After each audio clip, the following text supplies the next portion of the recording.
오는 11일 민주당 새 원내대표와 최고위원 3명이 선출되는 가운데 새 지도부에 따라 당의 기조도 변화할 전망입니다. 지도부 후보들의 입장이 가장 첨예하게 갈린 곳은 공천 헌금 수수 등 각종 의혹에 휩싸인 김병기 의원의 거취 문제였습니다. 뉴스토마토는 민주당 원내대표와 최고위원 보궐선거에 출마한 후보 8명을 대상으로 현안에 관한 입장을 전수조사했습니다. 다만 최고위원 선거에 도전한 강득구 의원은 모든 질문에 답변을 거절했습니다. 먼저 여러 비위 의혹으로 원내대표직을 사퇴한 김병기 의원의 자진 탈당에 대해 진성준 원내대표 후보와 문정복 최고위원 후보는 선당 후사의 필요성을 언급하며 찬성 의사를 밝혔습니다. 다른 후보 5명은 윤리심판원의 징계 결과를 보고 판단해야 한다며 반대했습니다. 최근 보좌진 갑질과 부동산 투기, 자녀 특혜 의혹에 휩싸인 이해훈 기회계산처 장관 후보자의 사퇴에 찬성한 후보는 단 1명도 없었습니다. 인사청문회 결과를 지켜봐야 한다는데 공감대를 이뤘습니다. 대의원과 권리당원 표의 등가성을 맞추는 1인 1표제의 경우 지도부 후보군 8명 중 7명의 후보 모두 찬성 의사를 드러냈습니다. 백혜련 의원과 진성준 의원은 1인 1표제에 찬성했지만 보완이 필요하다는 점도 언급했습니다. 집권 여당 원내대표의 가장 큰 임무는 의원들의 총의를 모은 입법 활동인데요. 원내사령탑으로 취임한 후 가장 먼저 추진할 1호 법안으로는 2차 종합특검에 대한 언급이 가장 많았습니다. 최고위원 후보들은 당청 갈등에 대해선 모두 부인했습니다. 출마 선언식에서 당정 엇박자를 언급했던 이건태 의원도 당청 갈등에는 선을 그었습니다. 뉴스토마토 김성은입니다. 오는 11일입니다. 민주당은 공석이 된 원내대표와 최고위원 3자리를 채우는 보궐선거를 치릅니다. 새 지도부 구성이 어떻게 되느냐에 따라서 여권의 권력 구도 또한 달라질 수밖에 없다는 지적들이 이어지고 있습니다. 현재 원내대표는 한병도, 박정 두 의원이 가장 앞선다는 평가가 있고 그럼에도 불구하고 원내대표 선거야말로 속을 알 수 없다. 그래서 정작 투표함을 열어보기 전까지는 결과를 예단하기가 어렵습니다. 이와 반면에 최고위원 선거의 경우 일찌감치 친명 대 친청 개파 구도로 전개되는 상황입니다. 관련해서 서양호 정치야 사람 연구소장 그리고 뉴스토마토 정치부 박주영 기자 함께 모시고 얘기 들어보도록 하겠습니다. 안녕하십니까? 네, 안녕하십니까? 안녕하세요. 네. 자, 먼저 박 기자. 네. 저희가 8명 전체 후보군 원내대표 4명 그리고 최고위원 4명 후보들한테 공통 질의를 던졌다고 하는데 네. 구체적으로 질문은 무엇이었으며 이에 대한 답변은 어땠는지 먼저 간략하게 얘기하고 그에 대한 그에 대한 그 배경이나 내용은 한번 제가 따로 질의를 드리도록 하겠습니다. 자, 먼저 구체적인 질의는 무엇이었습니까? 네, 저희가 이제 원내대표 후보 4명과 그리고 최고위원 후보 4명에게 각각 공통 질문 3개와 그리고 원내대표와 최고위원 따로 하나씩 질문을 했는데요. 네네. 공통 질문 3개는 일단 김병기 전 원내대표의 거취 문제와 관련해 사퇴가 자진 탈당이 필요하느냐 이 부분에 대해서 물었고 또 하나는 이해훈 후보자와의 지금 현재 거취 문제와 관련해 현재 제기되고 있는 의혹에 대해서 이용만으로도 현재 사퇴할 필요성이 있느냐 이 부분에 대해 물었습니다. 그리고 네.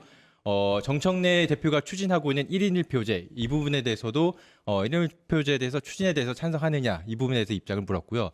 그리고 이제 원내대표와 최고위원 후보들이 각각 하나씩 개별 질문을 던졌는데 원내대표 후보들에게는 만약에 원내대표가 됐을 경우에 원내 1호 법안으로 어떤 법안을 추진할 생각이십니까? 이런 질문을 던졌고요. 최고위원 후보들에게는 현재 당내에 그리고 청와대와의 당청 갈등이 존재하고 있다고 보느냐 이 부분에 대한 질문을 던졌습니다. 이에 대해서 답변이 나왔는데요. 네네. 대체적으로 한쪽으로 쏠리는 경우가 많은데 그나마 이제 김병기 전 원내대표의 거취를 묻는 질문, 그러니까 자진 탈당이 필요하느냐 이 부분에 대해서는 약간 조금씩 입장이 엇갈리는 부분이 네. 있었습니다. 한번 보죠. 네, 이 부분에 대해서 일단 진성준, 그러니까 원내대표 선거에 나선 이제 진성준 의원과 그리고 최고위원 선거에 나선 이제 문종복 의원의 경우에는 조금 다소 입장이 달랐는데요. 이 두 후보는 진성준 의원 같은 경우에는 김병기 전 원내대표가 당을 위한 선택을 해야 한다. 그리고 문종복 의원은 선당 후사해야 한다. 이른바 그러니까 두 사람이 공통된 의견이 선당 후사 필요성을 강조한 건데요. 사실상 김병기 전 원내대표가 윤리심판은 그러니까 10일 예정된 윤리심판은 결정이 나오기 전에 탈당을 해야 한다. 이런 입장을 취한 것으로 보입니다. 그리고 나머지 대부분의 후보들 강요에는 일단 윤리심판원 결정까지는 지켜봐야 한다. 이런 입장을 전했는데 다만 자진 탈당에 대해서 반대 의사를 피력한 그 백혜련 의원의 경우에는 역시 이제 윤리심판은 결정 전에까지는 탈당 필요성에 대해서 좀 지켜봐야 된다는 입장을 전했지만 그러면서도 현재 윤리심판원이 10일 예정되는데 그보다 더 빠르게 윤리심판원 징계가 이루어진다. 이런 입장을 전했습니다. 최고위원 후보들은 어땠나요? 같은 질문에 대해서.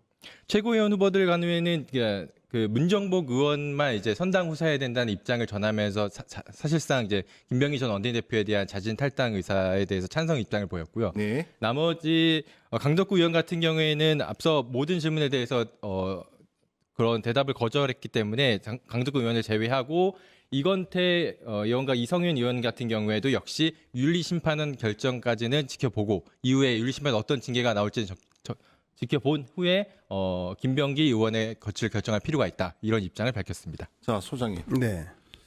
어떻게 보이십니까? 자, 원내대표 후보 4명 그리고 최고위원 후보 4명한테 먼저 공통적으로 던진 질문 1번입니다. 김병기 전 원내대표가 탈당을 해야 되냐? 이 찬반을 물었는데 지금 원내대표 후보군 중에서는 진성준 의원만 찬성.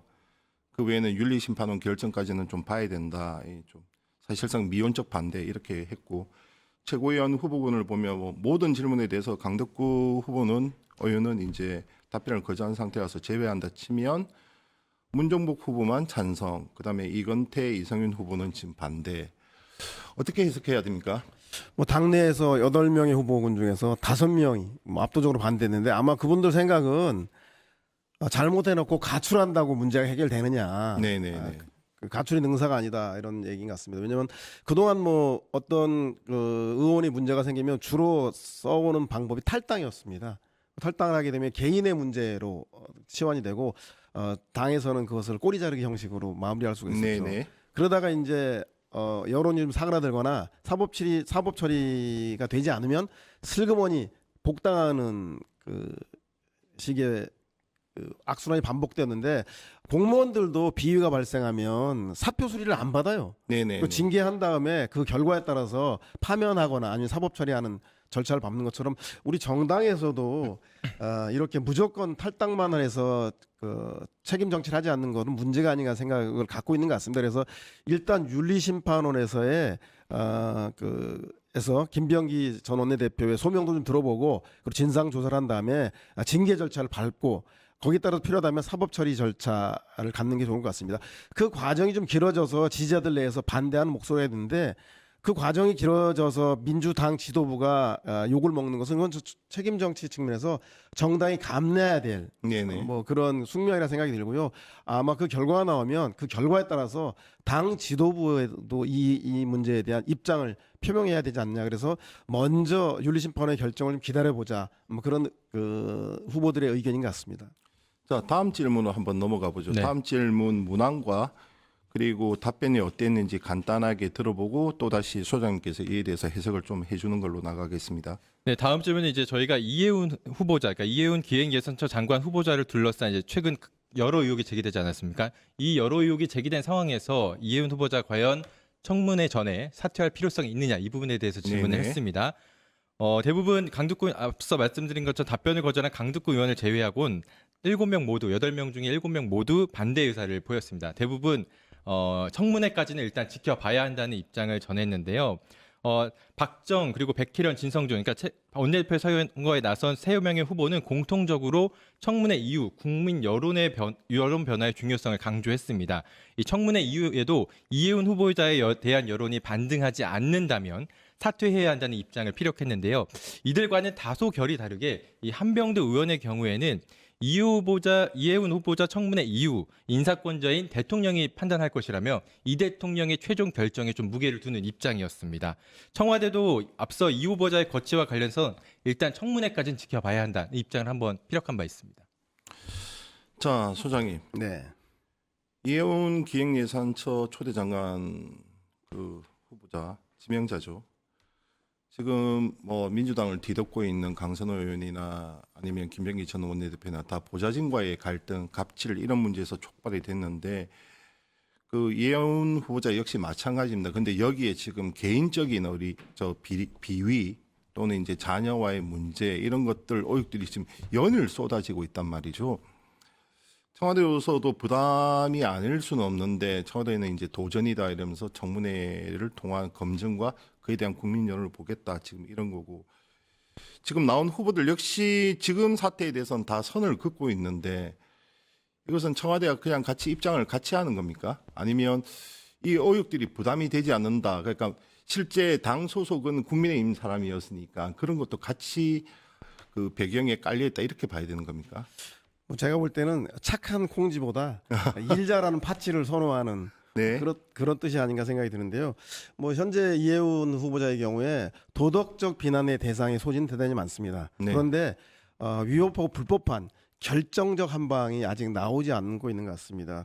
뭐 원래 깜짝 인사의 경우에는 과거에 김영삼 전 대통령이 아주 즐겨 사용하던 인사 전략인데 깜짝 인사의 경우에는 대통령의 국정 주도권, 국명 전환 이런 것 때문에 자주 사용하게 되죠.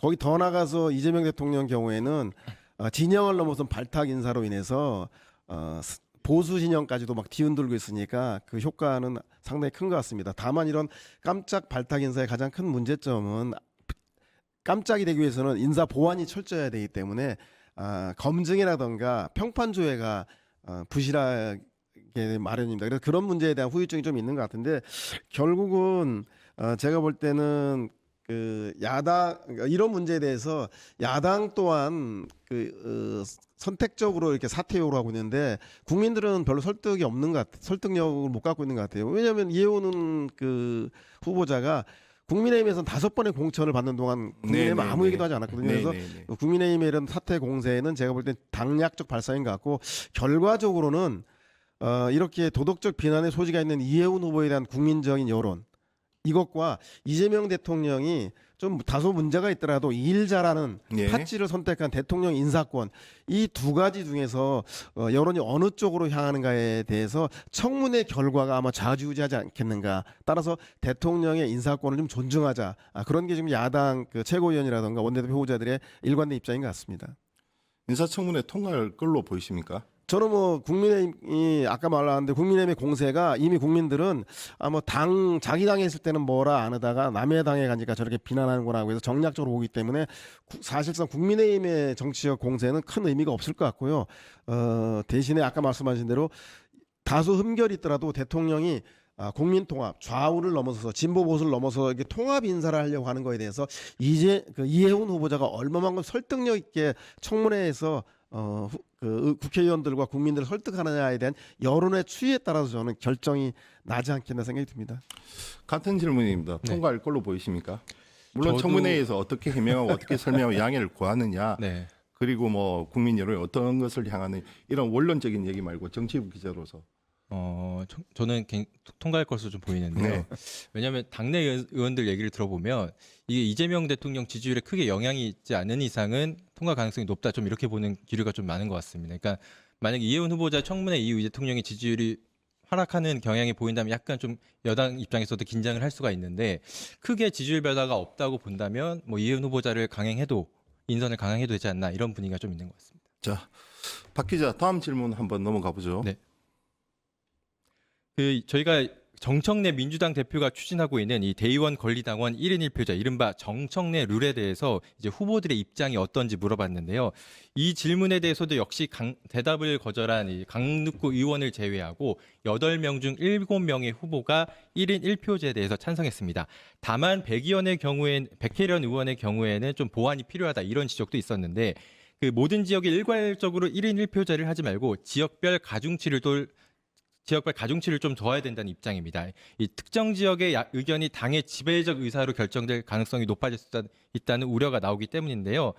현재 앞서 그 정청래 대표가 지난번에 당원 개정안을 이제 중앙위원 안건으로 올렸지만 표결 결과 정족수 부족으로 이 부결이 됐습니다. 이후 이제 정 대표가 이제 11일 최고위원 보궐선거 이후 1인 1표제 도입을 재추진하겠다는 의사를 밝혔는데요. 향후 결과는 현재까지는 이제 후보군들이 모두 찬성 의사를 보인 만큼 좀 더 높아진 거 아니냐, 통과 가능성이 좀 더 높아진 거 아니냐 이런 분위기가 나옵니다. 자, 소장님 해석 부탁드립니다. 뭐 제가 볼 때는 대선, 총선, 지방선거에서 1인 1표에 대한 학습 효과 네. 이미 거스를 수 없다라는 생각이 듭니다. 아마 2023년도 이전에 그 민주당의 경우에는 대의원과 권리당원의 그 표의 등가성이 60대 1이나 차이가 났습니다. 그런데 그렇죠. 2023년도에 이재명 대통령이 이게 너무 심하지 않느냐. 그래서 20대 1로 개정이 됐고요. 아마 최근에 이제 그 정청래 대표가 이것을 1대 1로 바꾸자라고 하는. 그래서 저는 이미 선거에 있어서 표의 등가성에 대한 그 요구는 당원의 참여 확대라던가 그리고 대표성의 강화 측면에서 이미 거스를 수 없는 대세가 된 것 같고요. 그래서 선거에 있어서 1인 1표제는 이제 모든 후보자들이 민주당 내에서의 지도부들은 다 동의하는 것 같습니다. 다만 아까 우리 그 기자님께서 말씀하신 대로 인구수하고 당원 수가 비례하지 않는 그렇죠. 호남에 당원 집중되고 취약 있고 지역, 영남. 그렇죠. 예. 네. 호남은 좀 과중돼 있고 그렇죠. 그다음에 영남은 더 대표성이 과소돼 있고 떨어졌네. 예, 그래서 그런 걸 보정하는 그런 보완들은 해야 한다는 거에 대해서는 모두들 동일하게 지적하고 있는 것 같습니다. 자, 네. 박 기자 관련해서 추가 질문 좀 해볼게요. 네. 지금 백혜련 의원이 약간 눈에 띄는 것이 첫 번째 김병기 전 원내대표의 탈당 찬반에서 반대. 그렇죠. 반대. 반대였죠. 반대였고. 그리고 뭐 이현 후보자 사퇴 여부에 대해서 모든 후보들이 다 반대를 했으니까. 그런데 그 1인 1표제 찬반에 대해서도 이제 보완 네. 조건부 찬성을 했단 말이죠. 네. 상당히 강성 개혁 노선으로 알고 있고 아무래도 원내대표가 됐을 때 정청래 대표가 가장 호흡이 잘 맞을 것으로 보이는 사람이 백혜련 의원을 보통 지목을 했는데 네. 이 좀 어떻게 봐야 되나요? 뭐 1인 1표제나 이 문제에 대해서는 일단 정청래 대표와는 노선을 같이 하는 것으로 보이고요. 다만 이제 김병기 탈당 문제에 대해서는 앞서도 말씀드렸지만 그 백혜련 의원의 경우에도 상당히 단호한 입장을 좀 취하고 있습니다. 각종 인터뷰나 이런 걸 보면요. 그러니까 직접적으로 선당 후사해야 된다면 자진 탈당 필요성에 대해서는 따로 이제 언급을 하고 있지는 않지만 그 백혜련 의원의 경우에는 상당히 우려가 된다. 이 문제 김병기 전 원내대표와 관련된 의혹에 대해서 상당히 우려가 된다. 그리고 단호하게 당이 조치를 해야 된다. 이런 입장을 취하고 있거든요. 그러니까 사실상 조금 다른 원내대표 후보군인 한병도 의원이나 아니면 박정 의원과는 조금 결이 다른. 그러니까 박정 의원이나 한병도 의원 같은 경우에는 약간 김병기 의원의 그래도 소명을 들어봐야 한다는 거 아니냐. 좀 김병기 의원은 좀 두둔하는 이런 모양새를 네네. 취하는데 그런 면에 봤을 때 백혜련 의원 같은 경우에 좀 더 단호하게 김병기 의원에 대한 조치를 취해야 된다 이런 입장을 전하고 있어서 이 부분은 어쩌면 정청래 대표하고도 좀 맥이 통하는 그런 입장이라고 좀 볼 수 있을 것 같습니다. 자, 다음으로 민주당 원내대표 후보자 4명에게만 물었던 개별 질문이 있습니다. 질문하고 답변 한번 소개해 주시죠. 네, 저희가 이제 각 원내대표 후보들에게 원내 사령탑으로 취임한 이후 가장 먼저 추진할 1호 법안을 물어봤습니다. 백혜련 의원은 일단 2차 종합특검을 추진하겠다고 밝혔고 네. 그리고 진성준 의원은 2차 종합특검과 함께 통일구 신천지 특검법을 제1순위로 생각하고 있다고 네. 밝혔습니다. 이 밖에 한병도 의원은 이 필리버스터 방지법에 대해서 좀 추진하겠다고 했고 이와 함께 내란범 사면 금지법을 좀 1호 법안으로 추진을 하겠다 이런 입장을 전했고요. 박정 의원의 경우에는 무엇을 하겠다는 것보다는 이 전체 의원들과 상의를 하면서 하는 게 맞다며 신중한 좀 모습을 보였습니다. 자, 소장님. 차별화가 좀 보이십니까?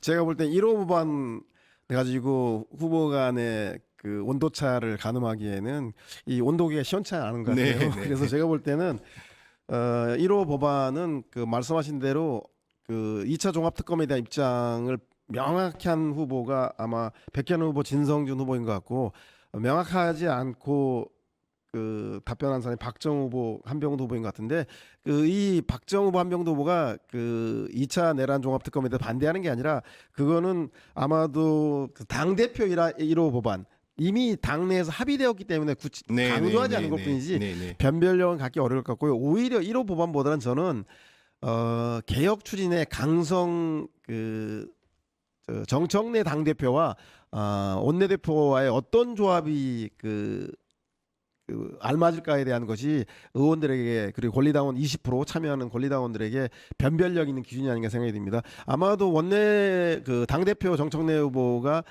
개혁성과 추진력도 갖고 있기 때문에 그 원내대표는 이것을 보완하는 그래서 화합형 소통형으로 갈 것인가 네. 아니면 이런 공격형 그 당대표와 호흡을 잘 맞추는 돌파형 원내대표로 갈 것인가 이 두 가지 변별력이 있는데 지금까지 보면 그 한병도 의원이 주로 이렇게 화합형 네. 그 다음에 좀 소통형으로 그 이미지를 전달하고 있는 것 같고 당 대표와 함께 돌파하겠다 전국을 하는 의도를 갖고 있는 분은 박정, 진성준, 백현원 의원들인 것 같습니다. 그래서 제가 볼 때는 그런 의미에서 그 돌파형으로는 박정 의원이 좀 다소 앞선다고 하니 한병도, 박정 두 후보 중에서 누가 더 지금 현재 당에서 화합 소통의 원내대표가 필요한지 돌파형의 원내대표가 필요한지에 대해서 표심이 갈라지지 않겠나 이것이 좀 변별력 있는 포인트가 아닌가 생각이 듭니다.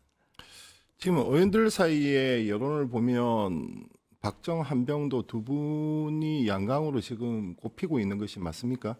네, 현재 의원들 사이에서 물어보면 대체로 한병도 의원을 좀 많이 꼽는 의원들이 좀 많았고요. 이후에 좀 박정 의원을 좀 꼽는 의원들이 많았는데 대체로 이제 한병도 의원이나 박정 의원 두 분 모두 스타일이 뭐 인하고 뭐 이런 성품이 다른 후보들에 비해서 그렇게 대립각을 세우지 않는 스타일이다. 이런 부분에서 조금 합격점을 좀 받고 있는 것 같습니다. 자, 박 기자, 최고위원 후보들 4명에게만 또 개별 질문을 하나 던졌어요. 네, 저희가 최고위원 후보들에게는 이 당청 갈등, 그러니까 이른바 예전부터 이 논란이 좀 되어 왔었던 대통령 청와대와 이제 정청래 대표와의 갈등이 좀 있다고 보느냐, 이른바 당청 갈등의 존재 여부에 대해서 좀 물어봤는데 앞서 말씀드린 것처럼 강득구 의원을 제외하고 3명의 최고위원들 모두 당청 갈등에 대해서 모두 부인했습니다. 출마 선언식에서 당정 엇박자를 언급했던 이건태 의원조차도 당청 갈등에는 선을 그었는데요. 앞서 이건태 의원의 경우 지난달 30일 열린 1차 합동 토론회에서 이 대통령이 외교 일정을 소화할 때 시차를 뒷받침하지 못하고 엇박자를 낸 것은 사실이라면서 사실상 당정 엇박자가 존재한다 이런 점을 언급했는데 이번 저희 질문에서는 당청 갈등은 없다고 좀 대답을 했는데요. 이 후보들이 당청 갈등이 없다고 대답한 이유에는 아무래도 선거를 앞두고 당원들에게 불필요한 갈등 양상을 보여주기 쉽지 않다 이런 의도 때문으로 좀 보입니다. 소장님, 그런데 이들이 선거 활동을 함에 있어서는 표를 호소하기 위해서인지 모르겠지만 뭐 어떨 때는 친명, 또 어쩔 때는 선명한 개혁 노선 이러면서 명확한 여기에서는 대립 구도가 섰다는 것에 대해서 이견이 없거든요. 어떻게 봐야 됩니까? 제가 볼 때 원래 척하면 삼천리, 뚝하면 호박 떨어진 소리. 집권 초기에 청와대에서 당에 요구하는 이런 요구 사항인데 실제로 좀 이렇게 척척 호흡이 맞지는 잘 않습니다. 잘 아시겠지만 대통령직의 특성은 뭐냐면 국민 전체를 대상으로 하기 때문에 여론의 추이를 대단히 많이 보게 됩니다. 따라서 국민이라고 하는 원심력이 아주 크고요. 당은 잘 아시겠지만 당 적극적 지지층에 의해서 상대 경쟁과의 경쟁에서 이겨야 한다. 개혁 과제를 돌파해야 한다라고 하는 이런 구심력이 상당히 큽니다. 그래서 대통령은 원심력, 당은 구심력이 있기 때문에 이렇게 서로가 좀 다른 취지가 있어서 요 방점을 강조한 후보의 차이는 좀 있을 것 같습니다. 그런데 이런 서로의 다름이 때로는 갈등이 되기도 하지만 이 보완해 나간다면 상당한 시너지가 발생하기도 하거든요. 그래서 결과적으로는 제가 볼 때 아마 이렇게 당과 청에서 대통령의 주도권을 먼저 좀 강조할 것인가 아니면 당에서의 보완 그 당에서의 적극적 지지층들의 흐름들을 더욱더 중시할 것인가에 대한 이 두 가지를 어디다 더 방점을 두는가에 대한 후보의 차이는 있을지 몰라도 결과적으로는 저는 지방선거에서 승리하지 않으면 당도 대통령도 어려워지기 때문에 네네. 지방선거를 앞둔 이번 최고위원 선거에서는 크게 이것이 쟁점적으로 부각되지 않을 것 같고 현실적으로는 지방선거 결과가 좋다라면 당도 대통령도 주도권을 가질 것이고 지방선거 결과가 나빠진다면 당 쪽으로 좀 대통령이 갖고 있는 국정 주도권이 당 쪽으로 좀 옮겨가는 그런 경우는 있어도 이번 그 최고위원 선거에서는 그렇게 이 갈등이 변별력 있는 선택지는 되지 않을 것 같다는 생각이 듭니다. 11일 민주당의 선택을 지켜보겠습니다. 지금까지 서양호 정치와 사람 연구소장 그리고 박주영 기자였습니다. 감사합니다. 감사합니다. 감사합니다.